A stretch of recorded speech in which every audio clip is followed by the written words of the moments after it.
we've obviously been making some waves recently at the TBC with this new legislation that would require more transparency of proof of reserves for exchanges doing business in Texas. But you and I were just talking before this interview about how that's a key differentiator for you guys.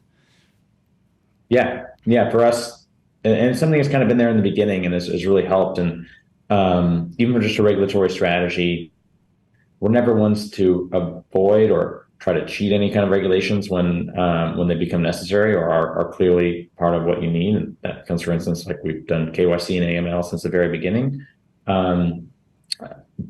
when it comes to delivering the kind of service we do, given we're not sitting on Bitcoin for clients, you have a strong argument for why you should be exempted from a lot of what legislations and rulemaking is done to protect consumers. Because you're trying to protect a consumer who may have assets sitting with a young company or even an older company, and that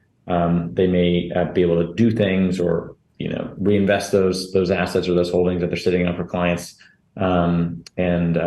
potentially lose those or like not have good security practices for how those are kept or good controls internally or be that are liable for something that might happen with a client balance. So yeah, we occupy this really unique niche in just how we can kind of be exempt from a lot of those kinds of rules, and that's due to the nature of our model. I think it's something that you can only really exist within the context of Bitcoin. When you're purchasing a share of Apple, you're not necessarily getting that settled to a thing you control. It's sitting with a layer of counterparties and longer settlement windows.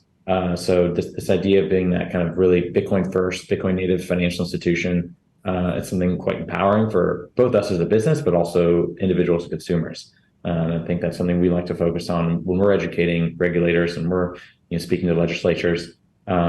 is highlighting what you can do with this technology and making sure that people know and understand and don't look at just like what happened with FTX or these big centralized counterparties that went up in flames last year, and as they tend to do, but that there are other services like Unchained that we think do things right, do things correctly, kind of lead the way or try to show the market and show clients how you can work with a financial provider safely.